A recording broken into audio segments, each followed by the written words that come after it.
staggering numbers, and I can't help but go back to the tremendous pushback when we talked about things like interstate cross-check.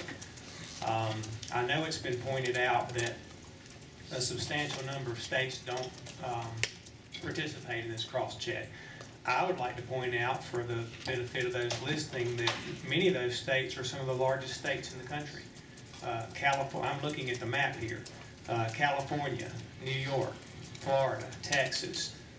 Those are states that don't participate in this.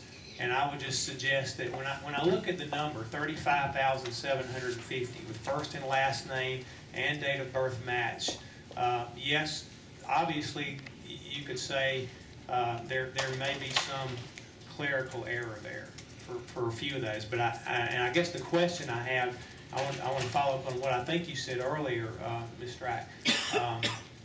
That would mean that those people should not have been on the roll to start with. And in addition to that, they happen to be the result of a clerical error where someone said that they voted but they really didn't. Is that what you were trying to say? If the voter is registered in another state, you can't be registered in two states. So they may not need to be registered in North Carolina. They may not need to register in the other state.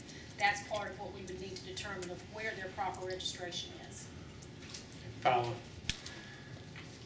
When you're going back and doing your investigation, how can you determine whether there was an error by the local precinct official? That's challenging. What we can do is sometimes what we have been able to see, and I think it was to Senator Bryan's point, is sometimes the error could be with a junior senior.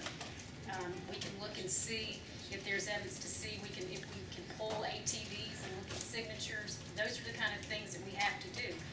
As you can imagine, it's not always, it's going to be difficult sometimes to determine whether something was error or not, but that's certainly part of what we feel like we have to use, all the resources we have, all the documentation we have, so that we can try to determine what happened with each case. Follow up, President Johnson. To the next number we're looking at, 155,000 plus, and that's the exact match of first and last name, date of birth, and the last four of the Social Security numbers. And I think you've already told us that a substantial number of the states don't even have the Social Security numbers.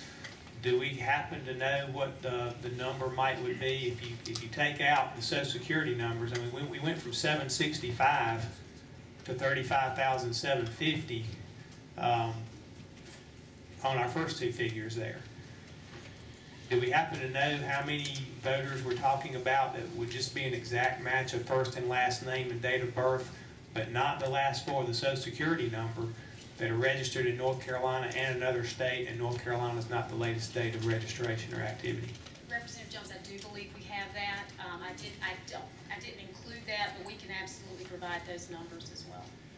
Is it fair to say that it would be a substantially greater figure than 155,000 if you take out the Social Security number? I can tell you that it is higher. I can't tell you how much higher it is. And Representative Moore. Thanks. Just a couple of things I thought about, and I think Representative Jones hit on something that when you look at that map, I don't know if you can bring that map back up again. I think the map says a lot. Just look at the number of states and look at the particular states that we don't have data from. California, Texas, Florida, New York. I would submit to you that if you just followed basic math and the trend, these numbers are probably higher. The other thing that I think is interesting about the 35,750, when I'm not here, I'm practicing law in Western North Carolina. And criminal defendants, when they go before judges to be sentenced, they look at a criminal record. And what they look for is the name and the date of birth. And that Social Security number, you may have it, you may not. I would say if you've got a last name, a first name, and a date of birth that match, that's the same person. I mean, what are the odds of that? Very low that you're talking about a different person.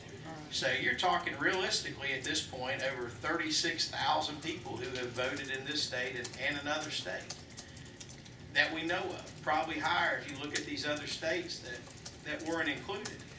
But I do, a couple of things, I do take issue with one comment made earlier about the voter ID not addressing this. I think, this is proof positive to me, and I think to most folks who would look at this data as it is, as you presented it, that voter fraud is in fact, or has in fact occurred.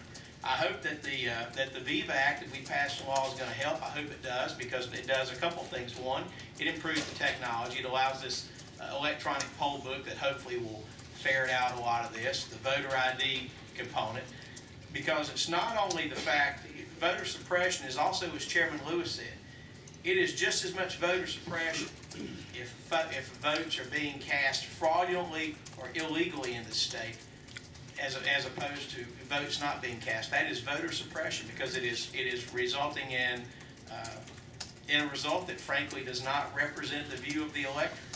And so I think you've hit the nail on the head. I'm afraid that what you found, though, Mr. Ack, is the tip of the iceberg. Because for years, all of us have known anecdotally of different types of voter fraud. The dual registration, dual voting in other states is just one facet of it. There's also the issue of folks going in and posing to be someone else, which there's a lot of anecdotal evidence about that. And the problem historically has been, without the voter ID, you had no way to prove it. Well, guess what? Now you'll have a way to prove it with voter ID being implemented.